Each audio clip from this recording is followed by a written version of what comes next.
Mari kita membaca bersama-sama dari Ibrani pasal yang ke-7. Ibrani pasal yang ke-7, kita membaca bersama-sama dari ayat yang ke-15, 18 hingga ayat yang terakhir. Ibrani pasal ke-7 dari ayat yang ke-18 sampai dengan ayat yang terakhir. Kita bergiliran membaca. Memang suatu hukum yang dikeluarkan dahulu dibatalkan kalau hukum itu tidak mempunyai kekuatan dan karena itu tidak berguna.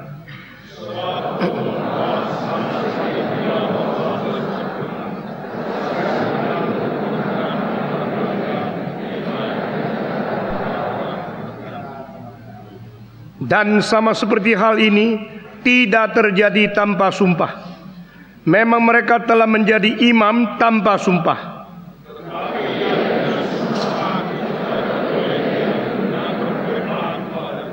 Tuhan telah bersumpah dan ia tidak akan menyesal. Engkau adalah imam untuk selama-lamanya. Demikian pula Yesus adalah jaminan dari suatu perjanjian yang lebih kuat.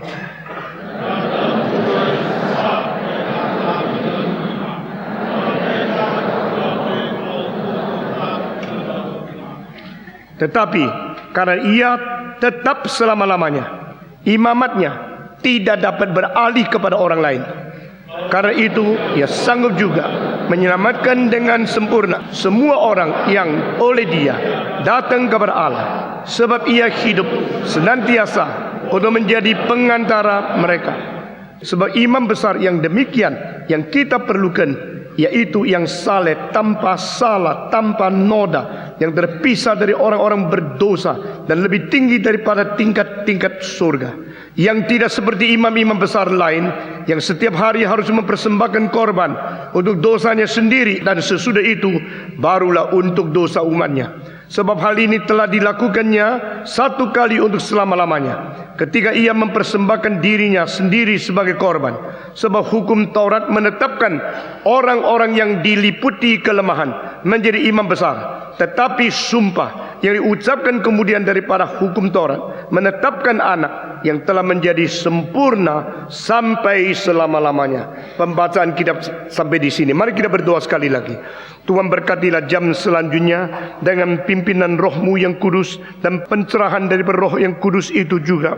Pimpinlah kami masuk ke dalam kebenaran, sehingga pengertian kesadaran dari firman Tuhan menjadi bekal iman kami, menjadi kekuatan pelayanan kami, juga menjadi sesuatu yang menambah akan kerohanian dan kesucian hidup kami masing-masing. Kami menyerahkan diri kami ke dalam tangan Tuhan. Pakailah hamba-Mu yang hina ini, berkati setiap jiwa, beri kepada kami keausan dan jiwa, telinga, hati yang bersedia untuk dididik oleh firman Tuhan. Dengar doa kami yang kami panjatkan dalam nama Yesus Kristus, penebus dan juru selamat kami yang hidup. Amin. Minggu lalu kita berbicara tentang satu bagian Alkitab yang mempunyai sikap yang sangat berevolusioner. Di sini seseorang menantang satu zaman, seseorang menantang satu bangsa, seseorang menantang tradisi beribu-ribu tahun. Jadi penulis dari Ibrani berkata kepada mereka, Taurat harus berubah. Saudara-saudara, keberanian seperti itu boleh dikatakan tidak ada pada bagian-bagian yang lain di dalam seluruh kitab suci kecuali Tuhan Yesus Kristus sendiri.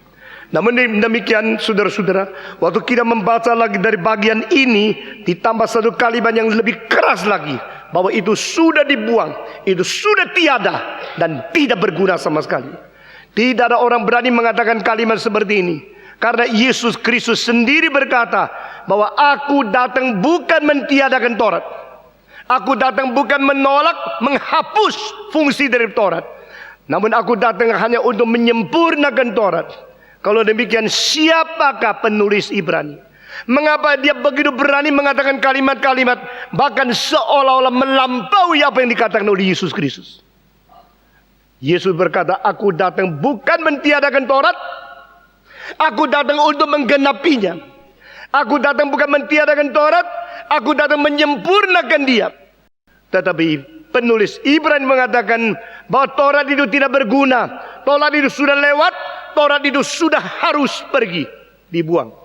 Saudara-saudara sekalian, kalimat ini jikalau kita mengerti hanya secara harafiah saja, kita akan menganggap bahwa seperti perjanjian lama sudah lewat waktunya, sudah tidak berguna dan sudah tidak boleh dipakai lagi, sehingga bisa masuk ke dalam ajaran-ajaran yang salah seperti Marcionisme di dalam abad pertama dan abad kedua pengaruhnya, yaitu perjanjian lama dan perjanjian baru didisintegrasikan, dipisahkan sehingga sama sekali tidak ada hubungan satu dengan lain. Tetapi sebenarnya bukanlah demikian, saudara-saudara. Perjanjian baru diberikan untuk menjadi sesuatu kunci untuk mengerti perjanjian lama, sebagaimana wahyu khusus diberikan untuk kita mempunyai kunci mengerti wahyu umum. Jikalau tidak mengerti daripada wahyu khusus untuk mengerti dan menjelaskan wahyu umum, maka wahyu umum bisa menjadi sesuatu hal yang mencongkakkan manusia, merebut kemuliaan Tuhan, dan aplikasinya akan merusak umat manusia itu sendiri. Saudara-saudara, applied science itu sangat bahaya, seperti politik praktis itu sangat bahaya sama adanya. Saudara-saudara, demikian jika perjanjian baru tidak dipergunakan untuk mengerti perjanjian lama, maka di situ kita melihat perjanjian lama menjadi satu pengetahuan yang menjadikan manusia congkak luar biasa, dan manusia melawan Tuhan justru melalui pelayanan menurut apa yang mereka kira sesuai dengan tuntutan perjanjian lama. Orang-orang Israel yang sudah mempunyai Taurat, mereka bersandar kepada Taurat, mereka membanggakan Taurat, mereka memakai Taurat untuk menghina semua agama yang lain. Dan mereka sendiri kira sudah memiliki Taurat, berarti mereka sudah diselamatkan, mereka sudah dekat dengan Tuhan, mereka mempunyai agama yang tidak ada lawannya di dalam dunia. Namun Alkitab berkata kepada kita, mereka mempunyai Taurat, tetapi mereka jauh dari Tuhan. Mereka mulutnya dekat dengan Tuhan, hati mereka jauh dari Tuhan. Mereka sudah disunat, mereka membanggakan diri, memberikan perpuluhan, mereka membanggakan diri, sudah menjalankan segala perintah Tuhan. Tapi Tuhan berkata, aku bosan akan segala persembahan. Saudara-saudara sekalian, penulis Ibrani mengatakan kalimat yang bersifat revolusioner, mempunyai konsep-konsep yang begitu berani, adalah dia mengetahui bahwa orang Israel menerima Taurat dan hanya mengerti secara salah-salah. Mereka mengerti Taurat, berpegang kepada Taurat, mereka sudah mempunyai pegangan yang begitu sementara, mereka sudah membuang pengharapan kepada yang kekal. Seperti seseorang sudah mendapatkan satu bingkisan, lalu dia mencintai akan bungkusan itu dan lupa sesuatu yang berada di dalam. Saudara-saudara, kadang-kadang barang yang bagus sekali itu bernilai sekali dibungkus dengan kertas yang biasa. Kadang-kadang barang-barang yang begitu murah dibungkus dengan bungkusan yang bagus sekali. Saya kira semua orang mempunyai pengalaman itu. Itu sebab anak kecil mengatakan, Pak, kalau sudah pakai barangnya, kotanya kasih saya ya. Dia sukanya kotanya saja. Dia melihat hal di luar saja, karena kelihatan begitu menarik. Tetapi benda yang berada di dalam yang bernilai sekali, hanya mereka yang mengerti mutu baru menemukannya.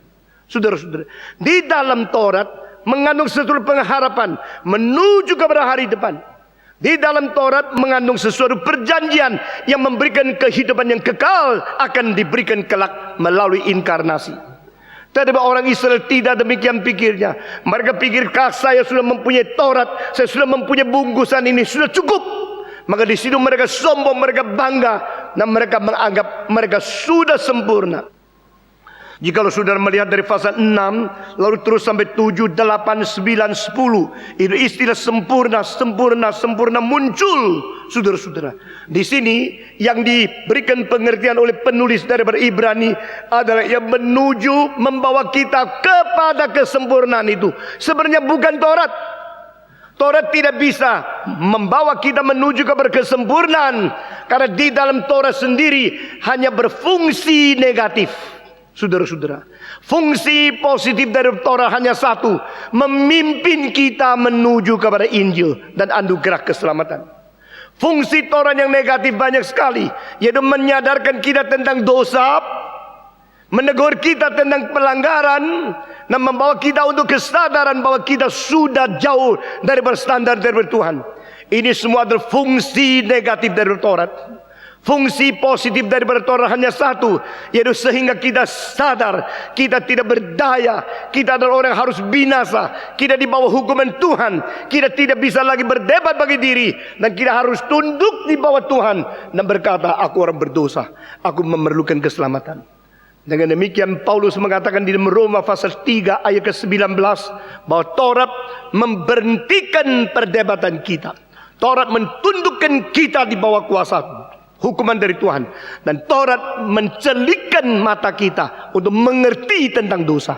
Ini ketiga fungsi ditulis di dalam Roma pasal 3 ayat 19. Dan juga Paulus berkata kepada orang Galatia di dalam buku Galatia bahwa Taurat seperti satu guru yang membuka pikiran dari anak kecil supaya mereka sadar dan baru boleh menerima pendidikan yang lebih tinggi. Seperti guru kindergarten. Saudara-saudara belum pernah sekolah, sekarang masuk ke dalam kindergarten, masuk ke dalam taman kanak-kanak. Di situ dibuka pikirannya supaya mempersiapkan diri menerima pengenalan, pengajaran, pendidikan yang lebih bermutu. Jadi Taurat hanya seperti guru-guru kindergarten saja.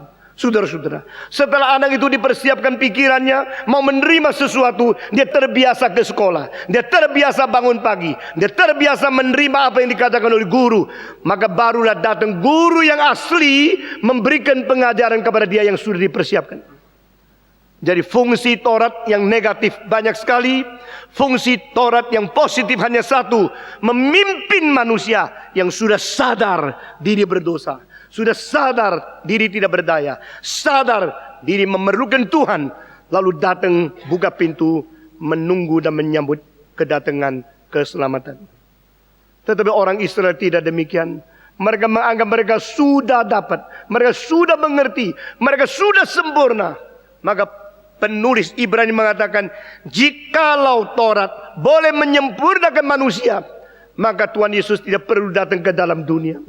Saudara-saudara sekalian, dengan jelas ayat-ayat yang bersifat revolusioner ini mencelikkan mata mereka, membuka hati mereka, mempersiapkan mereka untuk sekali lagi mereka datang kepada Yesus Kristus. Saudara-saudara sekalian, maka di dalam bagian ini dikatakan dari permulaan dengan jelas dengan kalimat-kalimat seperti ini, memang satu hukum yang dikeluarkan dahulu dibatalkan. Kalau hukum itu tidak mempunyai kekuatan, dan karena itu tidak berguna. Sebab hukum Taurat sama sekali tidak membawa kesempurnaan. Saudara-saudara, 3 kalimat begitu tegas, 3 kalimat yang berturut-turut menegaskan bahwa hukum itu kurang, hukum tidak cukup, hukum tidak mampu, hukum Taurat tidak bisa membawa kabar kesempurnaan. Saudara-saudara sekalian, apakah ini berarti bahwa penulis Ibrani ini betul-betul menyangkal, membuang Taurat dan sama sekali menghina Taurat? Saudara-saudara, saya sudah berkata kepada saudara, jika dia mengatakan sistem dan klasifikasi daripada imamat ini sudah berubah, maka Taurat harus berubah. Taurat harus berubah. Bukan berarti di dalam Taurat itu kalimat-kalimatnya dirubah. Bukan karena retoriknya perlu dirubah, grammar, tata bahasa dirubah, Taurat harus dirubah. Tidak. Tetapi sistem percaya kepada Taurat ini dan bersandar kepada Taurat menjadi bangga ini harus dirubah. Taurat itu bukan kekal, Taurat diberikan sementara. Taurat bukan rencana yang asli, Taurat adalah yang diberikan sesudah manusia berdosa. Saudara-saudara, di Taiwan bulan Maret akan dipamerkan beberapa barang yang paling berharga dari Louvre, dari museum paling bergengsi di dunia, termasuk Hammurabi Stone. Hammurabi adalah seorang mungkin raja sejaman atau lebih dulu daripada Abraham. Nah, di dalam batu yang ditemukan itu ada ukiran-ukiran di atas granit yang hitam dengan tulisan-tulisan yang sangat bernilai, karena itu adalah kira-kira 4.000 tahun yang lalu. 4.000 tahun yang lalu sudah mengatakan tentang keadilan, tidak boleh sembarangan. Barang siapa berdosa harus dihukum, dan barang siapa dosanya ini, hukumannya ini, dan sebagainya. Dan di dalam kalimat-kalimat yang terpenting seperti yang merusakkan mata orang lain, matanya dicungkil. Yang merusakkan tangan orang lain, tangannya harus dipatahkan. Dengan demikian tangan mengganti tangan, mata mengganti mata, tidak ada jalan keluar, tidak ada pengampunan. Itu keadilan-keadilan itu supaya memperingatkan orang, mereka yang memberikan sesuatu tindakan yang bersifat destruktif harus dihukum. Saudara-saudara. Tetapi waktu saya baca surat kabar, saya kaget. Karena Hammurabi pun di antara begitu banyak barang yang boleh dipinjam keluar, itu jarang. Karena Louvre, satu museum terbesar di dunia, yang memiliki lebih daripada 3 juta barang simpanan yang kuno. Bernilai, bukan bermiliar-miliar, bukan bertriliun-triliun. Itu Louvre, satu museum saja. Pendatangnya setiap bulan lebih banyak, mungkin 20 kali dari orang yang datang ke negara Indonesia yang begitu besar. Louvre itu dibangun pada waktu berapa abad yang lalu dan pernah menjadi istana dari Napoleon yang asli. Dan Napoleon III berumah di situ setelah revolusi daripada Perancis dirubah menjadi museum. Tersimpan barang terbanyak di seluruh dunia. Di antara lain ada lagi Hermitage yang daripada Rusia, lalu Metropolitan Museum dari New York, dan juga satu lagi British Museum sesudah baru Vatican Museum. Tetapi laporan mengatakan begitu banyak benda yang akan dipinjamkan, boleh dilihat di Taiwan, dipamerkan di situ. Satu-satunya yang dipamerkan itu palsu, yaitu Hammurabi Stone. Oh, saya merasa sangat heran. Hammurabi Stone yang paling penting, justru Hammurabi Stone yang paling palsu yang ditaruh di situ. Kenapa? Karena batu itu tak mungkin ada lagi. Itu adalah sesuatu peninggalan 4.000 tahun yang lalu mengenai hukum di dalam masyarakat yang mengatur kemanusiaan di tengah-tengah Mesopotamia. Yang begitu penting, lebih penting dari Rosetta Stone di British Museum. Dua-duanya saya sudah pergi, sudah melihat sendiri. Saudara-saudara. Dan pada waktu dibawa ke Taiwan itu akan dibikin satu replika. Dibikin satu yang sama, persis, besarnya persis. Dan dibikin seperti kunonya persis. Sehingga orang yang lihat seperti melihat yang asli, tetapi bukan asli. Saudara-saudara. Nah, inilah yang saya mengerti untuk mendengarkan ayat ini. Jadi orang-orang Taiwan nanti bulan Maret melihat, wih, inilah sesuatu batu yang mempengaruhi seluruh hukum dunia, bahkan lebih dulu daripada 10 hukum Musa. Hammurabi Stone. Mereka memperhatikan yang palsu. Karena itu replika saja. Saudara-saudara, demikian Tuhan pada waktu mengajar, mendidik orang-orang Israel, dia memberikan 10 hukum, memberikan Taurat, dan Taurat itu untuk menyelamatkan mereka kah? Tidak. Taurat untuk menyatakan bahwa mereka memerlukan keselamatan. Tapi keselamatan yang sejati bukan berada di dalam Taurat, bukan berada di dalam 10 hukum, bukan berada di dalam ajaran Musa. Yang benar-benar menyelamatkan adalah yang di dalamnya ditujukan melalui sebuah pengharapan di dalam kesadaran bahwa mereka memerlukan Injil Yesus Kristus. Saudara-saudara, itulah sebab Hammurabi Stone yang palsu tetap mempunyai arti, tapi Hammurabi Stone yang palsu tidak bisa identik dengan yang asli. Saudara-saudara, Tuhan memberikan Taurat kepada orang Israel supaya orang Israel sadar bahwa mereka terlalu jauh dari Tuhan. Tuhan memberikan hukum Taurat kepada Israel supaya mereka sadar mereka tidak mampu berbuat apa untuk menyelamatkan diri. Tuhan memberikan Taurat kepada Israel supaya mereka sadar mereka memerlukan keselamatan, karena di dalam Taurat mereka hanya satu jalan, yaitu mati. Jalan mati, jalan buntu, hanya hukuman saja. Saudara-saudara, dengan demikian sebenarnya mereka lari datang kepada Tuhan dan berkata, aku telah melanggar segala hukum-Mu, aku telah berada dalam keadaan tidak berdaya, aku telah berada di harus binasa, harus dikutuk. Tuhan tolong kepadaku. Orang yang betul-betul mengerti Taurat mestinya rendah hati. Orang yang benar-benar mengerti makna Taurat mestinya mempersiapkan diri menerima berkat dari Tuhan, bukan menjadi sombong, menjadi menghina orang lain. Demikian juga orang yang mengerti kitab suci separuh-separuh menghina mereka yang tidak mengerti. Orang yang mengerti kitab suci dengan tuntas, dia akan merasa diri tidak lebih baik dari orang lain. Karena kita tidak lebih baik dari orang lain, maka kita harus lebih rendah hati di hadapan Tuhan. Saudara-saudara, Francis Bacon dari Inggris yang disebut Bapak dari Modern Science mengatakan satu kalimat waktu pertama saya kali dengar. Saya sangat kaget dan terkejut sampai sekarang. Dia mengatakan small knowledge is great danger. Semua. Small knowledge is great danger. Pengetahuan yang kecil itu bahaya yang besar. Tahu sedikit-sedikit, sombong luar biasa. Menganggap diri hebat, lalu menghina semua. Tetapi pengertian diri hanya sepele saja. Manusia sudah cukup untuk membanggakan diri, merasa diri seperti Allah yang kedua. Saudara-saudara, small knowledge is great danger. Mengerti sedikit, mengerti salah-salah, itu sangat berbahaya. Saya ingin sekali menulis kalimat ini besar-besar di semua perpustakaan yang saya tahu. Sebagai orang yang studi mengatakan small knowledge is great danger. Saudara-saudara, Taurat begitu hebat. Taurat berasal dari Tuhan. Taurat begitu sungguh-sungguh diberikan oleh Tuhan melalui malaikat kepada Musa, diberikan kepada orang Israel. Adalah sebenarnya hanya pengertian yang kecil saja. Karena Tuhan Allah mempunyai rahasia lebih besar. Tuhan Allah mempunyai pengetahuan yang lebih tinggi daripada sekedar Taurat yang akan diberikan kepada orang Israel. Tetapi orang Israel tidak sadar. Inilah sebabnya perlu selain Yesus Kristus menggenapkan Taurat karena tidak sempurna, penulis Ibrani digerakkan Roh Kudus untuk menyatakan memang Taurat itu tidak sempurna. Memang Taurat itu harus batal. Memang Taurat itu harus lewat. Karena Taurat tidak pernah memberikan pertolongan sesungguhnya. Maka dipakai istilah sama sekali tidak berguna. Ini istilah begitu keras. Istilah yang begitu berani. Adalah istilah yang aslinya ditulis dan diterjemahkan kepada bahasa Indonesia diperlunak sedikit. Saudara-saudara, kita membaca lagi sekali. Memang satu hukum yang dikeluarkan dahulu dibatalkan. Kalau hukum itu tidak mempunyai kekuatan dan karena itu tidak berguna.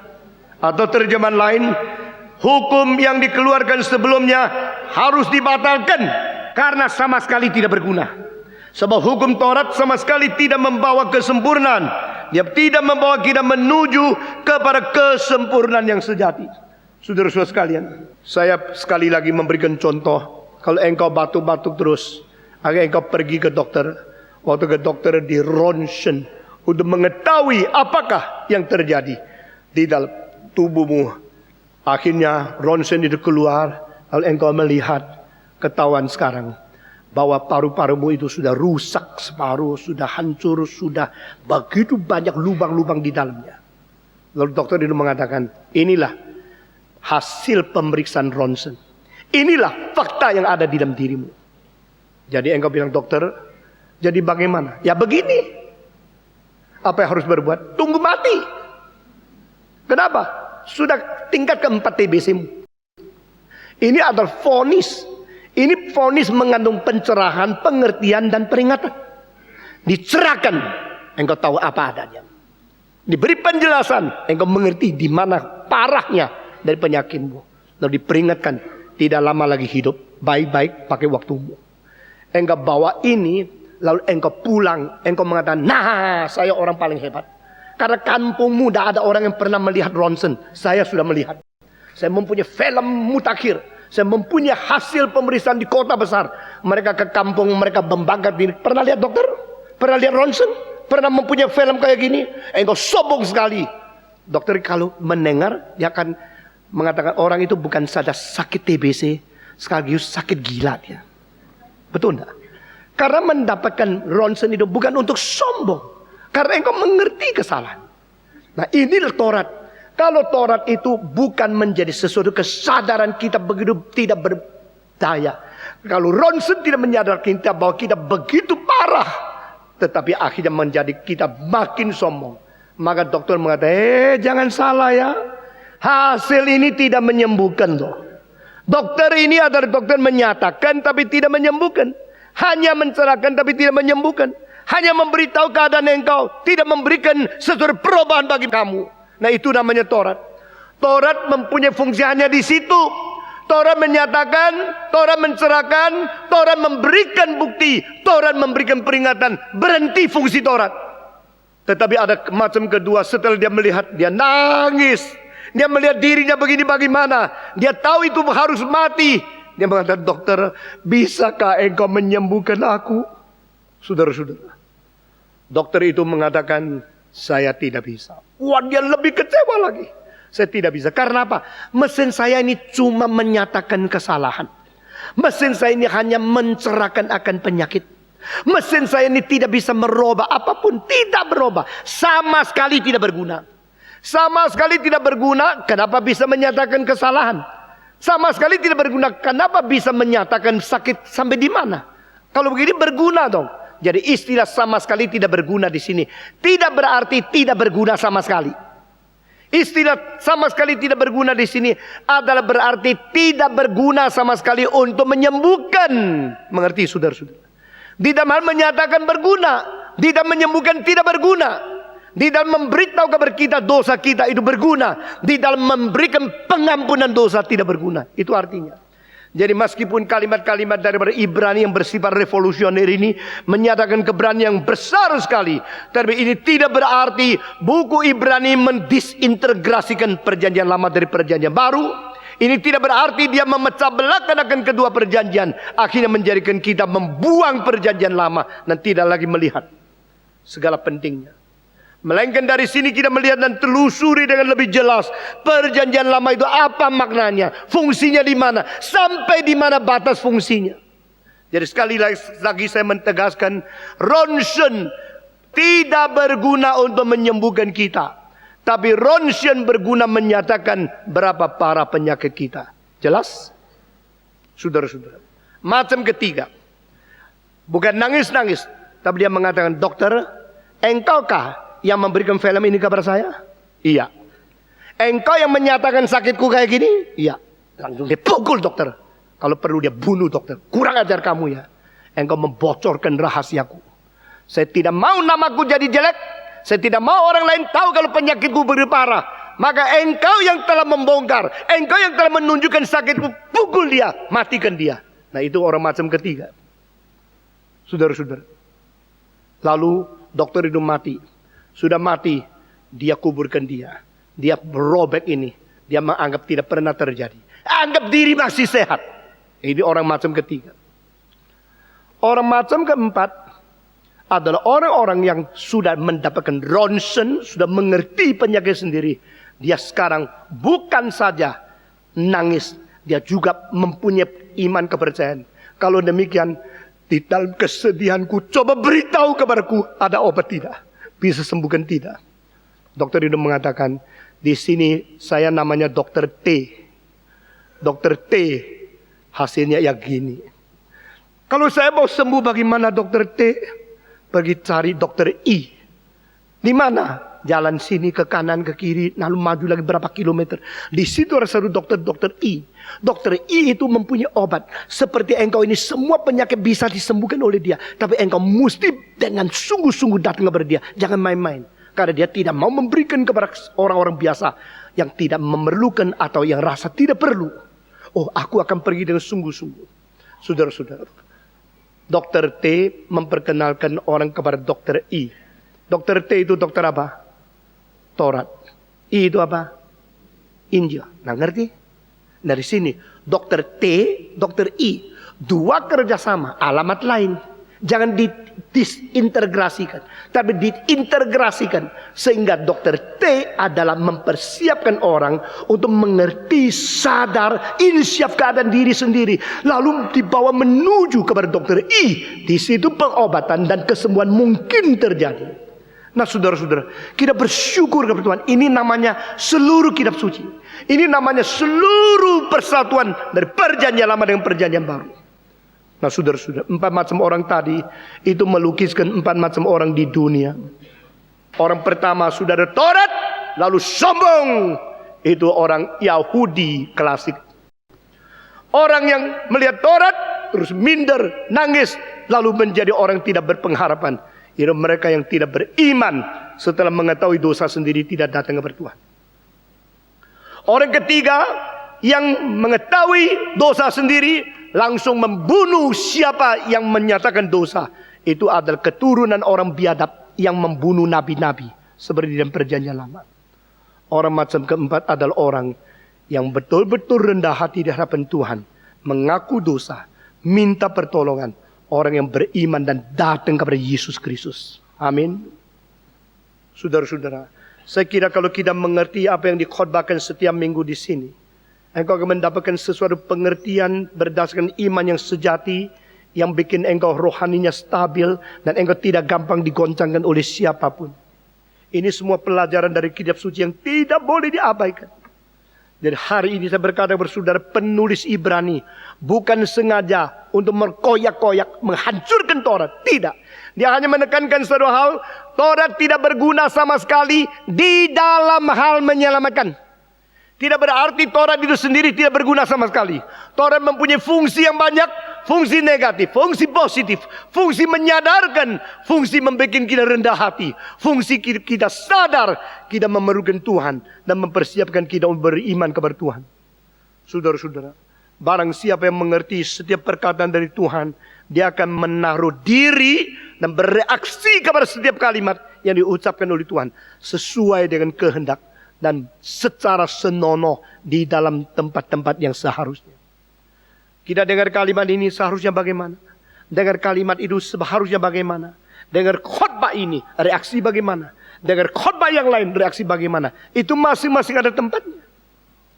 Tidak bisa kita, semua khotbah saya sudah tahu, semua firman saya sudah. Tidak. Setiap kalimat dari berfirman Tuhan itu menjadi dasar pangkalan hidup kita. Manusia hidup bukan hanya bersandarkan roti saja. Manusia hidup bersandarkan setiap kalimat yang keluar dari mulut Tuhan. Sehingga every word come from the mouth of God. Let's respond to Him properly. Respons, reaksi yang baik terhadap setiap kalimat yang diucapkan kepada kita. Saudara-saudara, kita teruskan dengan ayat-ayat selanjutnya. Lalu kita akan menjelaskan lagi. Ibrani pasal yang ke-7. Kita membaca sekali lagi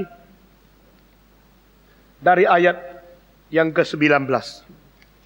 Di sini dikatakan, sebab hukum Taurat sama sekali tidak membawa kesempurnaan, tetapi sekarang ditimbulkan pengharapan yang lebih baik, yang mendekatkan kita kepada Allah. Semua membaca 19. 1, 2, 3. Sebab hukum Taurat sama sekali tidak membawa kesempurnaan, tetapi sekarang ditimbulkan pengharapan yang lebih baik, dekatkan kita kepada Allah.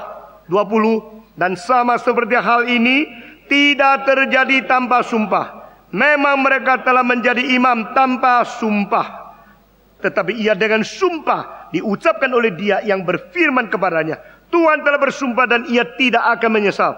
Engkau adalah imam untuk selama-lamanya.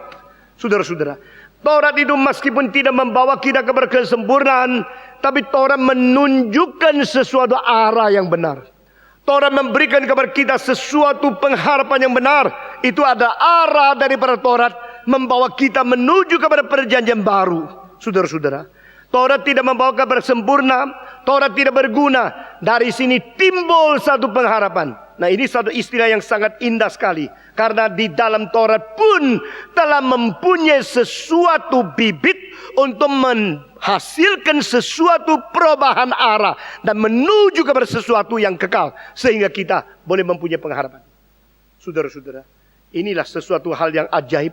Kadang-kadang dalam kesulitan, kesengsaraan, penderitaan, krisis-krisis yang kita alami, justru di dalam krisis mengandung bibit kesempatan yang baru. Di dalam krisis mengandung sesuatu pengharapan yang baru. Di dalam krisis mengandung sesuatu pikiran potensi yang baru. Nah, orang yang berbijaksana, nah orang yang beriman selalu menemukan kesempatan di dalam krisis-krisis itu. Di dalam bahasa Tionghoa, Weiji sama Cuanji. Weiji selalu saat yang susah. Cuanji sesuatu momen perubahan. Di dalam saat-saat yang susah, di dalam saat-saat krisis, mengandung satu bibit, engkau mempunyai kesempatan untuk berubah, untuk memutar, dan akhirnya mendapatkan arah. Saudara-saudara, dengan demikian, Taurat jikalau dimengerti oleh orang-orang, ada rencana Allah di dalamnya, maka dia akan menemukan di dalam Taurat itu, di dalam keadaan saksi-saksi tentang dosa kita, ada janji-janji yang membawa kita keluar dari dosa. Tuhan bukan seorang dokter yang hanya menyatakan dosamu, dosamu, dosamu, dosamu, dosamu. Tuhan juga adalah dokter yang mengatakan ada obat untuk dosa, ada obat untuk penyakit rohanimu, ada seluruh pengharapan bagimu. Sehingga orang-orang yang betul berbijaksana, beriman kepada Tuhan, dia menemukan arah itu, menemukan sesuatu bibit potensi yang baru, satu kemungkinan. Saudara-saudara, saya selalu berpikir dengan semacam pikiran yang disebut possibility thinking, potential thinking. Kalau orang-orang mengatakan Charles Vincent Peale itu mengatakan positive thinking. Lalu Robert Schuller mengatakan tentang possibility thinking. Saya katakan potential thinking. Ada sesuatu potensi yang sudah Tuhan berikan di hati kita.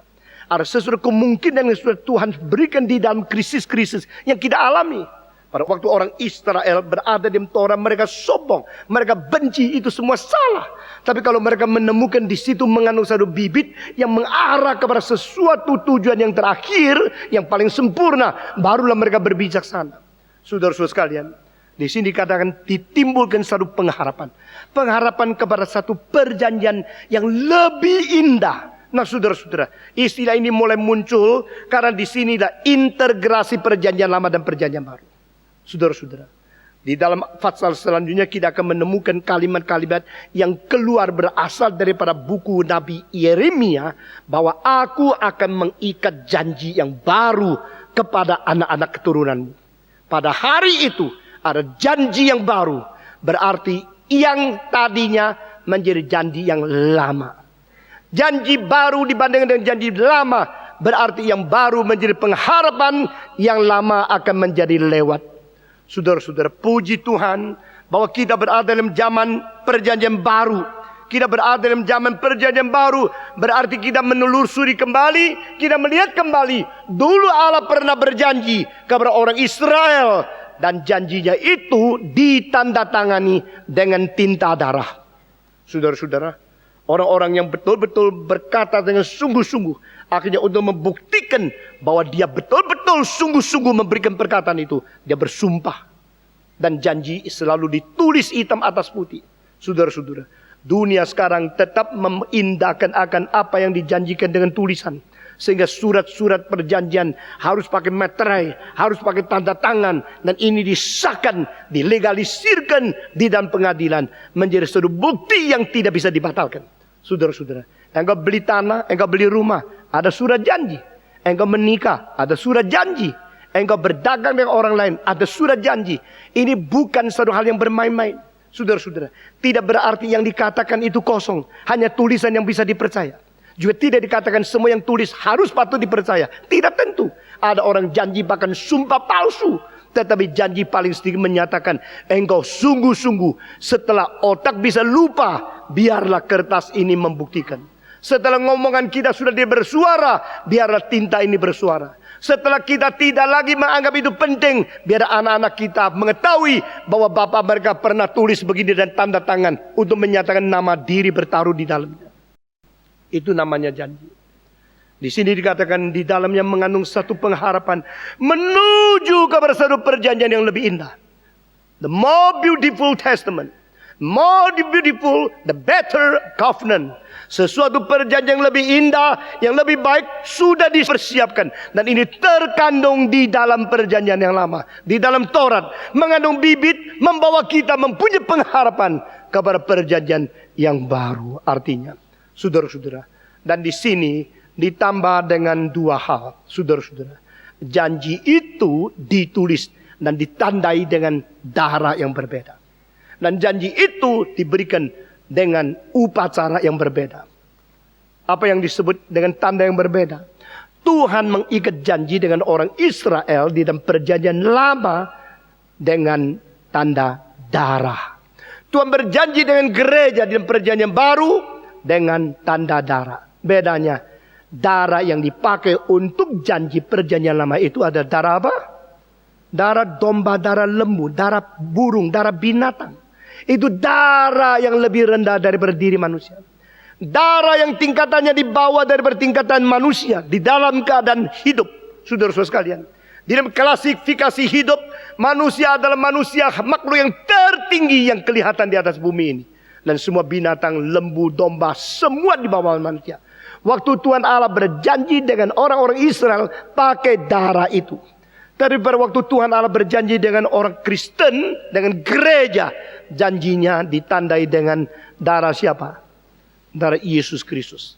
Nah saudara-saudara, sementara belum muncul istilah darah di sini, sampai pasal ke-9 darah itu menjadi begitu penting di dalam buku Ibrani.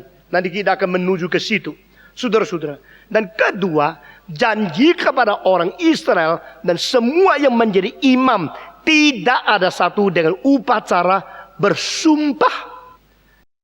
Engkau akan menjadi imam dan keturunanmu seterusnya dari suku Lewi dan orang-orang daripada keturunan Harun akan menjadi imam besar, saudara-saudara. Dan keturunan dari Saduk akan diperbolehkan masuk ke dalam bait Allah. Jadi di sini janji-janjinya kepada orang Israel itu dikatakan dari mulut Tuhan sendiri, tetapi tidak pakai sumpah. Kita telah membicarakan sumpah bisa menghentikan segala argumentasi. Sumpah mempertaruhkan hidup seseorang dan karakter yang sungguh-sungguh sehingga dia bertanggung jawab sampai hidup matinya untuk mempertahankan. Itu namanya sumpah. Di mana perdebatan bertambah, sumpah menghentikan, sudah, tidak usah debat lagi. Saya sumpah yang saya katakan benar. Dan dengan sumpah itu mempertaruhkan seluruh karakter diri, seluruh hidup diri untuk mentanggungjawabkan apa yang sudah diucapkan di dalam sumpah itu. Demikian Tuhan. Saudara-saudara, di dalam kitab suci kita melihat Tuhan adalah Tuhan yang pernah bersumpah. Dan umumnya yang bersumpah itu bersumpah demi nama yang lebih besar dari nama diri sendiri. Jadi tidak orang bersumpah, aku bersumpah demi bayiku. Tidak ada itu. Aku bersumpah dengan orang di kampung itu. Tidak. Aku bersumpah dengan dia yang duduk di surga. Aku bersumpah demi nama Allah. Aku bersumpah demi Raja. Nah saudara-saudara, yang lebih tinggi itu menjadi sesuatu tanggung jawab, menjadi sesuatu pangkalan di mana menjamin kalimat kita itu harus dipercaya. Itu yang lebih tinggi. Demikian saya mau tanya, waktu Tuhan Allah harus bersumpah, dia bersumpah demi nama siapa? Adakah yang lebih tinggi dari Tuhan Allah? Tidak ada. Karena tidak ada yang lebih tinggi dari Tuhan Allah, maka Allah bersumpah demi nama sendiri. Sah tidak? Sah. Karena apa? Karena dia paling kekal. Karena dia sendiri satu-satunya dari kekal sampai kekal. Dia tidak perlu memakai nama lain lagi untuk membuktikan kalimatnya itu betul. Tapi mengapa dia pakai sumpah? Untuk meyakinkan orang yang menerima janji itu. Supaya mereka tahu dia tidak berubah. Mengetahui kalau dia adalah bertanggung jawab. Mengetahui apa yang dikatakan itu benar-benar sungguh jujur daripada dia. Maka dia bersumpah. Berapa kali Alkitab mengatakan Tuhan bersumpah? Seingat saya cuma 2 kali. Tuhan bersumpah memberkati Abraham. Ini pertama kali. Kedua, Tuhan bersumpah mengangkat Yesus sebagai imam seperti Melkisedek. Ini kedua kali. Sesudah itu tidak ada lagi, seingatnya saya, seluruh kitab suci Tuhan Allah bersumpah. Nah saudara-saudara, di sini yang disinggung, yang dikatakan kepada kita adalah sumpah kedua kali dari Tuhan Allah di dalam sejarah. Yaitu mengangkat Yesus Kristus menjadi imam besar menurut klasifikasi Melkisedek. Di dalam terjemahan Indonesia diterjemahkan dengan istilah menurut, bukan tingkatan, tetapi menurut peraturan Melkisedek. Saya kira ini terjemahan yang kurang jelas, kurang tepat. Seharusnya adalah klasifikasinya atau tingkatannya atau derajatnya. Yesus bukan berada di dalam derajat Lewi, derajat di dalam tingkatan seperti keturunan Harun imam. Yesus menjadi imam di dalam sesuatu derajat, di dalam sesuatu klasifikasi, di dalam sesuatu tingkatan seperti Melkisedek. Sekarang saya mau tanya, kalau tingkatan seperti Melkisedek, coba berapa orang yang pernah mempunyai tingkatan atau derajat seperti Melkisedek? Tidak ada. Jadi selain Melkisedek sendiri, tidak pernah ada iman yang lain setingkat dengan dia. Kenapakah? Karena Melkisedek itu mempunyai ciri khas yang melambangkan 2 hal. Dia adalah selama-lamanya hidup. Nah ini adalah menurut pengetahuan orang yang pada zaman itu. Apakah betul dia selama-lamanya hidup? Tidak tahu. Karena tidak tahu lahirnya, tidak tahu matinya, tidak tahu sumber datangnya, tidak tahu akhirnya, tidak tahu silsilahnya. Cuma tahu dia adalah imam dari Allah yang maha tinggi. Dan Allah itu adalah Allah yang hidup, Allah yang tidak mungkin mati. Allah mempunyai imam yang terus menjadi imam antara dia dengan manusia. Jadi mungkin dia hidup selama-lamanya. Saudara-saudara. Kedua, Melkisedek mempunyai sesuatu ciri khas yang mirip dengan anak Allah. Yaitu dia untuk selama-lamanya berkuasa dan dia tidak akan berhenti fungsinya. Karena dia tidak ada berhentinya, tidak ada akhirnya dia berhidup. Berarti dia menjadi imam, itu berarti imamat dia itu tidak berhenti juga. Nah saudara-saudara, dia hidup selama-lamanya dan fungsinya terus berada. Fungsinya tidak berhenti-henti. Kedua hal ini dipakai untuk menjadi tingkatan yang tidak ada lawannya. Jikalau Melkisedek itu adalah betul-betul hidup selama-lamanya, maka berarti tidak perlu ada orang kedua mengganti dia, kecuali dia mati. Saudara-saudara, kalau Ratu Elizabeth kedua mati, maka mungkin sekali Charles akan menjadi raja untuk mengganti dia. Kalau Charles mati, mungkin anaknya akan mengganti lagi. Dia menjadi raja. Jadi dia boleh menjadi raja, tapi tidak bisa lama. Karena apa? Dia dibatas untuk umurnya. Dia dibatas untuk waktunya. Perbatasan waktu ini mengakibatkan kekekalan itu tidak terjadi pada seseorang menjadi imam. Tetapi seorang yang bernama Melkisedek mempunyai kedua sifat ini. Hidup selama-lamanya. Maka tidak perlu ada penggantinya. Karena dia bisa melayani terus. Fungsinya juga terus selama-lamanya. Saudara-saudara. Dengan demikian pada waktu Yesus dijadikan Melkisedek sesuai dengan tingkatan derajat Melkisedek. Maka di sini ditekankan oleh penulis Ibrani akan kedua hal ini. Pertama, dia juga mempunyai jabatan imamat untuk selama-lamanya. Dan kedua, dia diberikan sumpah sesuai dengan tingkatan Melkisedek. Dia diangkat menjadi imamat. Nah saudara-saudara, Allah tidak menyesal. Allah telah bersumpah dan tidak menyesal, mengatakan engkau akan menjadi imam seperti Melkisedek untuk selama-lamanya. Apakah Melkisedek itu selama-lamanya? Itu simbolik. Apakah Melkisedek itu selama-lamanya? Itu kita tidak jelas. Karena di dalam perjanjian lama pernah ada satu orang muncul seperti ini, sehingga dikirakan mungkin dia tidak mempunyai ending, tidak mempunyai berhentinya hidup, maka dia selama-lamanya. Tetapi ada di dalam Mazmur mengatakan Tuhan Allah mengangkat satu bersama dengan tingkatan Melkisedek melalui sumpah, lalu menetapkan dia menjadi imam untuk selama-lamanya, yaitu Yesus Kristus di dalam perjanjian baru. Saudara-saudara, mari kita membaca lagi ayat ini sekali lagi. Ibrani, kita membaca bersama-sama Ibrani pasal yang ke-7, 20 sekali lagi. Dan sama seperti hal ini tidak terjadi tanpa sumpah. Memang mereka telah menjadi imam tanpa sumpah, tetapi ia dengan sumpah diucapkan oleh dia yang berfirman kepada Tuhan telah bersumpah dan ia tidak akan menyesal, engkau adalah imam untuk selama-lamanya. 22. Demikian pula Yesus adalah jaminan dari suatu perjanjian yang lebih kuat. Saudara-saudara, terjemahan yang lain daripada pasal ini, ayat ini adalah Yesus Kristus menjadi pengantara di dalam perjanjian yang lebih baru, yang lebih kuat. Demikian pula Yesus adalah jaminan daripada perjanjian yang lebih kuat.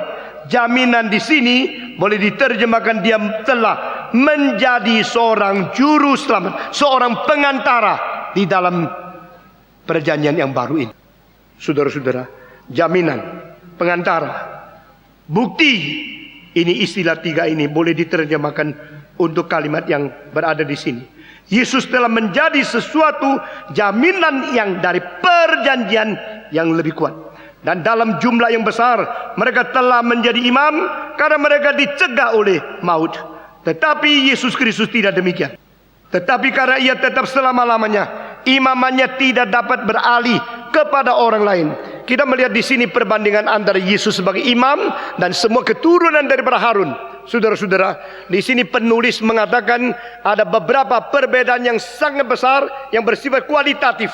Semua keturunan daripada Harun adalah keturunan-keturunan yang berdaging dan darah. Tetapi Yesus menjadi imam memiliki sesuatu keadaan firman yang kekal, yang pernah menjadi daging. Firman menjadi daging, tapi dia menjadi imam bukan berada di dalam keadaan daging, dia berada di dalam firman dan rohaninya. Saudara-saudara.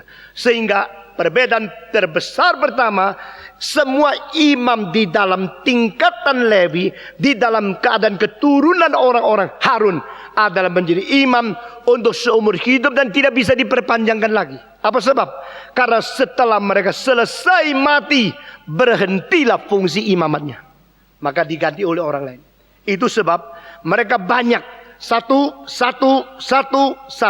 Sudah mati, angkat lagi satu. Mati, angkat lagi satu. Mati, angkat lagi satu. Jumlah mereka itu banyak. Sedangkan Yesus Kristus yang berada di tingkatan Melkisedek ini. Di dalam perjanjian lama, Melkisedek satu-satunya yang menjadi imam daripada Allah yang Maha Tinggi. Maka sesudah itu tidak ada lagi. Karena apa? Karena dia hidup terus. Tapi di mana? Tidak tahu. Itu lambang simbolik. Sedangkan Yesus Kristus diberikan sumpah oleh Tuhan Allah. Engkau diangkat menjadi imam yang selama-lamanya. Berarti dia tidak akan diganti oleh orang lain. Karena apa? Karena Yesus tidak akan mati lagi. Yesus sudah bangkit daripada kematian. Dan dia berkata, aku akan hidup untuk selama-lamanya. Mari kita membaca dari Wahyu pasal 1 ayat yang ke-18 dan seterusnya. Kitab Wahyu pasal pertama ayat ke-18 dan seterusnya. Ketika aku melihat dia, tersungkurlah aku di depan kakinya sama seperti orang yang mati. Tetapi ia meletakkan tangan kanannya di atasku, lalu berkata, jangan takut. Aku adalah yang awal dan yang akhir 18. Dan yang hidup. Aku telah mati, namun lihatlah, aku hidup sampai selama-lamanya. Dan aku memegang segala kunci maut dan kerajaan maut. Atau aku memegang kunci maut.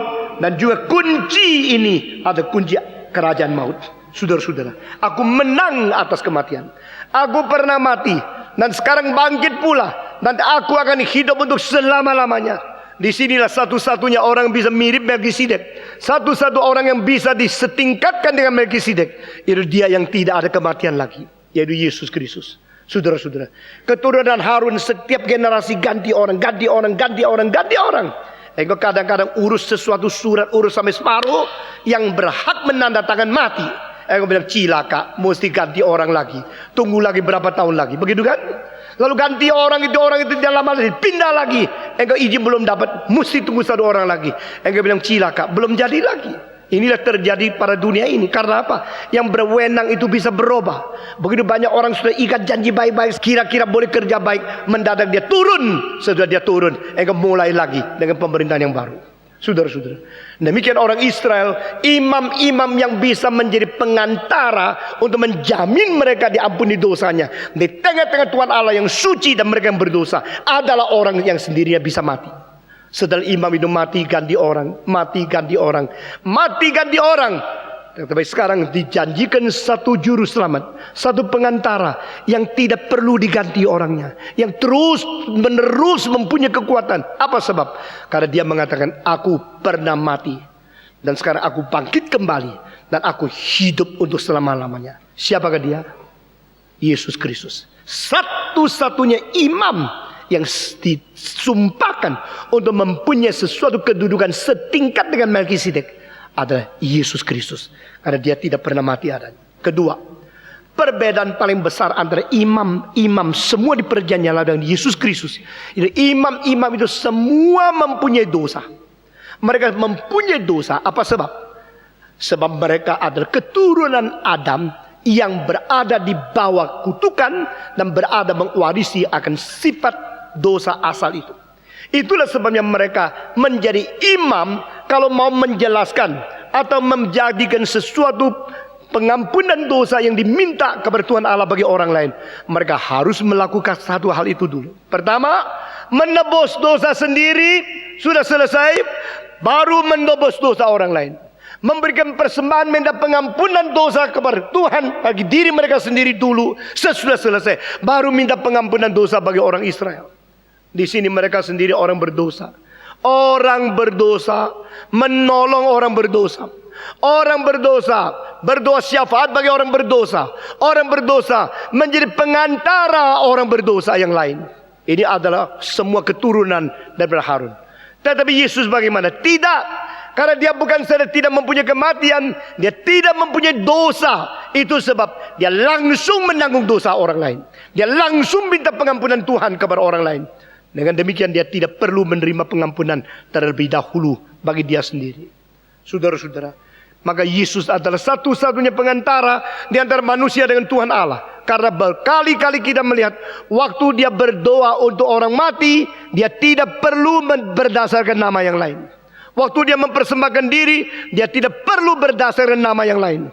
Waktu dia mengampuni dosa, dia tidak perlu berdasarkan nama yang lain. Pada waktu Yesus mengampuni dosa orang yang datang kepada dia, dia tidak berkata, demi nama Allah, sekarang aku mengampuni dosamu. Tidak perlu. Pada waktu Yesus membangkitkan orang mati, dia tidak perlu, oh Tuhan bangkitkan dia, demi nama Yehova, Lazarus keluar. Tidak perlu. Pada waktu Yesus di atas kayu salib, dia tidak perlu berkata, oh demi nama Allah, saya minta diampuni dosamu. Dia tidak perlu.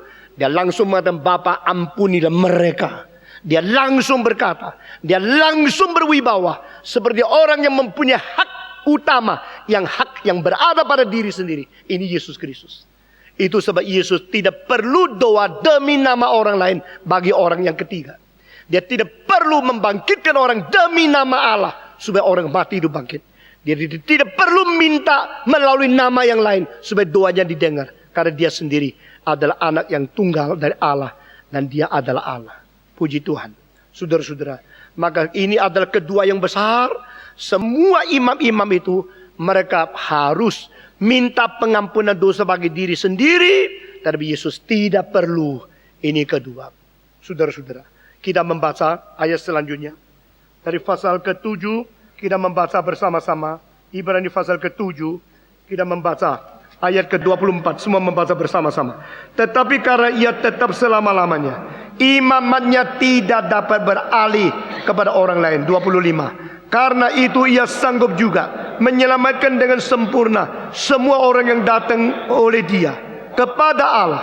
Sebab ia hidup senantiasa untuk menjadi pengantara mereka. Dan 26. Sebab imam besar yang demikian itu yang kita perlukan, yaitu yang saleh, tanpa salah, tanpa noda, yang terpisah dari orang-orang berdosa dan lebih tinggi daripada tingkat-tingkat surga. Yang tidak seperti imam-imam besar yang lain, yang setiap hari harus mempersembahkan korban untuk dosanya sendiri, dan sesudah itu barulah untuk dosa orang lain. Sebab itu telah dilakukannya satu kali untuk selama-lamanya ketika ia mempersembahkan dirinya sendiri sebagai korban. Nah, saudara-saudara, di sini perbedaan begitu jelas ditulis di dalam ayat ini, bahwa semua imam itu setiap hari harus mengaku dosa, minta pengampunan dari Tuhan sendiri terlebih dahulu. Sesudah itu baru mereka mendoakan orang lain, mendoakan orang lain untuk Israel. Tapi Yesus Kristus tidak perlu, karena Yesus Kristus sendiri adalah yang suci dan tidak berdosa. Ini adalah hal yang kedua, perbedaan ketiga yang terbesar, yaitu dia sanggup menyempurnakan setiap orang yang datang kepada dia. Kembali kepada ayat ke-25 di atas, saudara-saudara sekalian. Yesus Kristus sanggup menyempurnakan setiap orang yang datang kepada dia demi nama Tuhan. Saudara-saudara sekalian, di sini ayat yang begitu penting, ayat ke-25 sudah saya hafal sejak umur 8, karena dia sanggup menyelamatkan setiap orang yang datang kepada dia. Sebab dia hidup untuk selama-lamanya. Saudara-saudara, puji Tuhan, Yesus sekali hidup untuk selama-lamanya. Yesus tidak mungkin akan mati lagi, dan Yesus tidak mungkin dikalahkan kuasa maut, karena dia adalah pemenang atas kuasa maut satu-satunya. Sehingga dia sanggup mendoakan mereka. Pada waktu saya masih umur 7, sakit keras. Pada saat itu mama saya terus tunggu di sebelah saya. Sampai pada malam sudah jam 2, saya tetap sakit sekali, terus mengeluh. Dan pada waktu dia mengatakan, mari kita berdoa. Saya bilang, Ma, sudah malam Tuhan tidur, nanti besok pagi doa lagi. Dia bilang, Tuhan tidak pernah tidur. Saya tanya, Tuhan kenapa tidak pernah tidur? Dia tidak capek ya? Dia kerjanya lebih banyak dari kita. Mama saya bilang, Tuhan bukan manusia. Dia tidak perlu tidur. Dia tidak pernah capek. Dia tidak perlu tidur dan tak pernah tidur. Yang menjaga Israel adalah Tuhan yang tidak pernah tidur dan tidak pernah terantuk. Saudara-saudara, Kemarin pagi kita rapat. Sampai jam 2 saya rapat lagi. Waktu tim pembangunan rapat dengan saya tidak sadar. Tertidur. Mereka rapat, saya tidur, sama sekali tidak bisa buka mata. Puji Tuhan mereka mengampuni saya, saudara-saudara.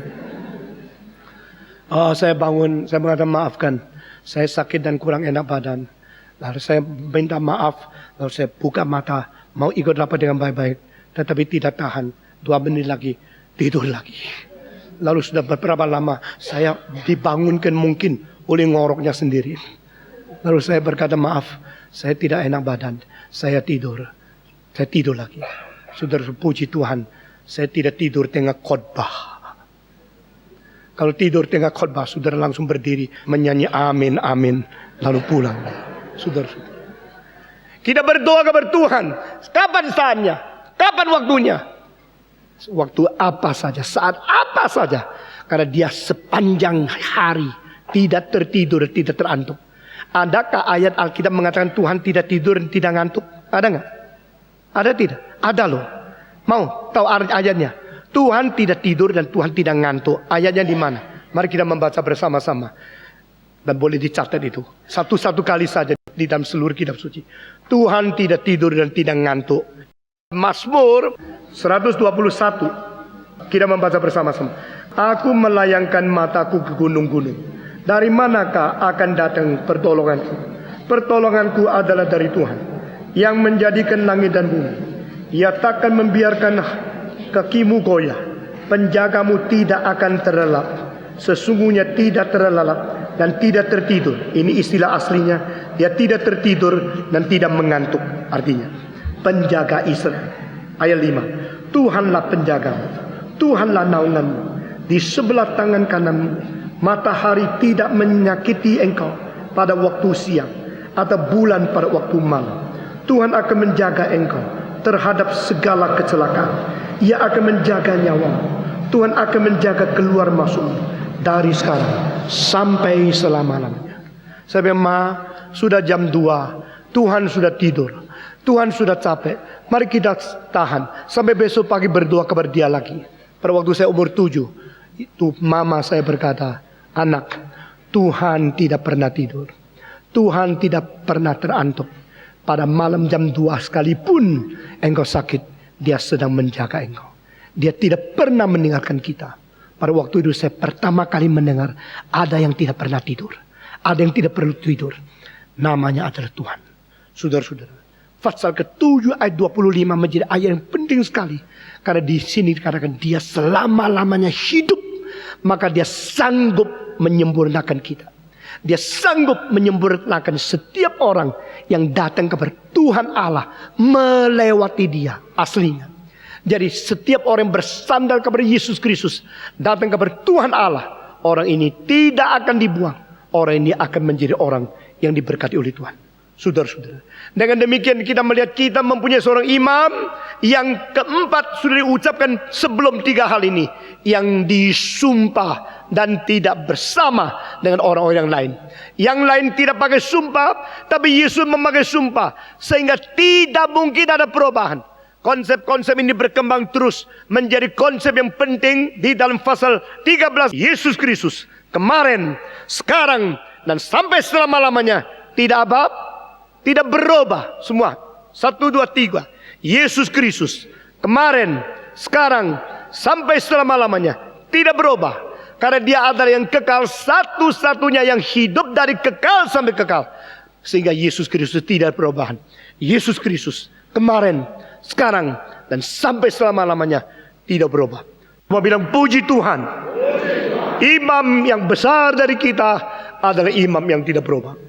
Di dalam keempat hal ini, pertama, Yesus Kristus berbeda dengan semua imam yang lain.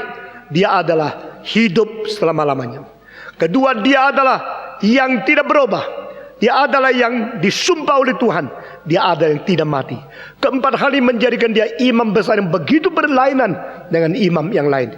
Itu sebab penulis dari Ibrani mengatakan di dalam ayat yang ke-26, sebab imam besar yang demikianlah yang kita perlukan. Atau terjemahan lain, maka imam besar seperti inilah yang sangat cocok untuk kita. Saudara-saudara, di dalam terjemahan lain dikatakan, maka imam yang seperti macam ini, imam yang seperti inilah yang cocok untuk kita, yang sangat cocok, sangat sesuai dengan kebutuhan kita. Jadi iman yang bagaimana, saudara-saudara? Yaitu yang saleh, yang tanpa salah, tanpa noda, yang terpisah dari orang-orang berdosa, dan lebih tinggi daripada tingkat-tingkat surga. Atau terjemahan lain, karena dia adalah yang suci, yang tidak berkelemahan, yang tidak mempunyai cacat celah, dan dia sudah menuju kepada tempat yang paling tinggi di dalam surga. Saudara-saudara, lebih tinggi daripada surga-surga atau skies, atau daripada istilah yang itu, yang daripada aslinya ada tingkatan-tingkatan langit yang banyak. Dia sudah tembus semua. Saudara-saudara, saya kira kalau kita mengerti lapisan langit yang dimengerti oleh Alkitab sebagai 3 lapisan, maka lapisan pertama adalah lapisan atmosfer, atau lapisan di mana alam ini yang dicipta oleh Tuhan di atas kita, itu sebagai tingkatan pertama.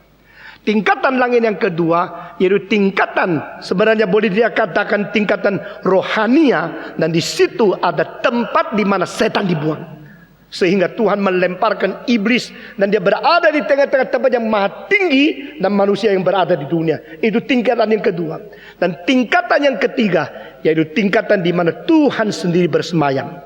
Saudara-saudara, dengan keadaan demikian kita melihat Yesus sudah menembusi semua tingkatan ini. Dia naik ke surga, dilihat oleh semua muridnya, dan dia menembusi tempat daripada segala kuasa jahat, dan dia menuju ke tingkat yang tertinggi di mana Tuhan berada. Saudara-saudara, arti-arti dari ayat-ayat seperti ini membuktikan Yesus betul-betul menang.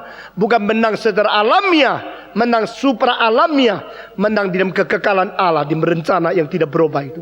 Puji Tuhan, Yesus sudah menembusi semua langit, sudah menembusi setiap lapisan langit sampai ke tempat yang paling tinggi, sehingga disitulah kita mendapatkan satu jaminan dari pengharapan kita yang beriman kepada Dia. Saudara-saudara, berarti apa? Dalam nama Yesus kita mengalahkan segala kuasa dosa.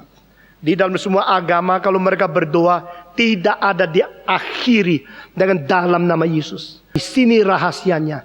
Doa kita itu kalau mau menembusi langit yang kedua, yang tadi saya katakan, di mana setan-setan itu berada di situ, kecuali melalui Yesus Kristus, tidak ada jalan yang lain. Saudara-saudara, dan karena nama Yesus Kristus, setan semua akan singkir, dan kita akan dibawa kepada surga, tempat yang maha tinggi.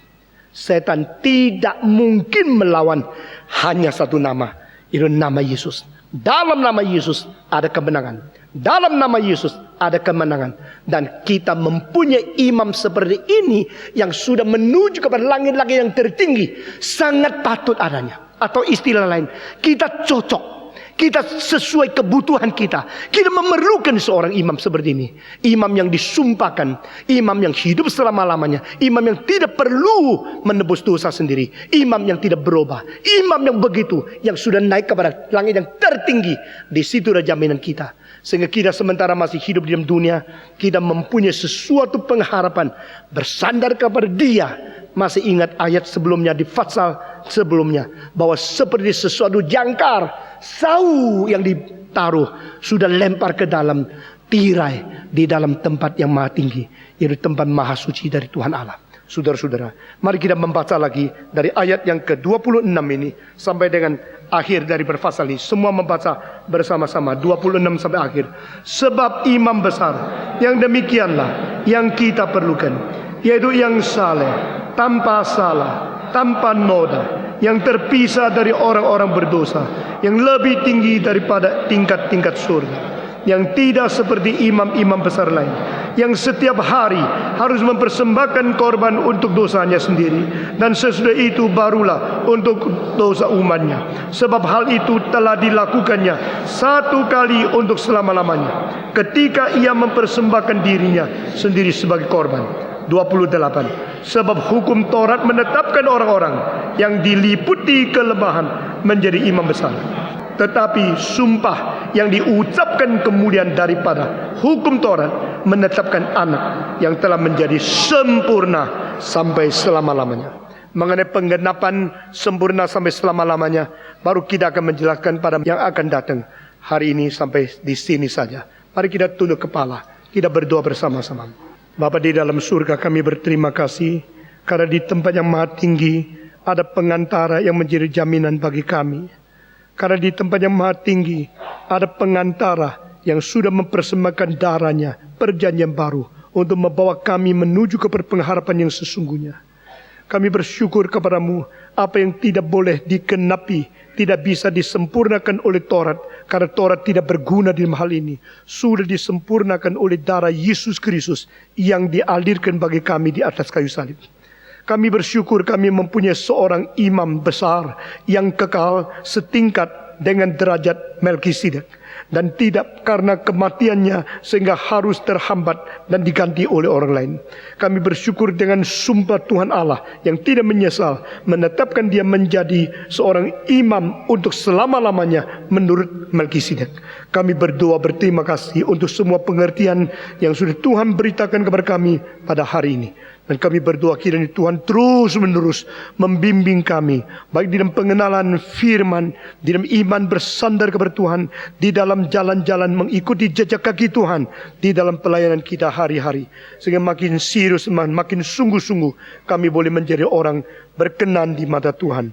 Dengar doa kami Tuhan, kami serahkan semua ini ke dalam tangan Tuhan. Demi nama Yesus Kristus, penebus dan juru selamat kami yang hidup, kami sudah berdoa. Amin.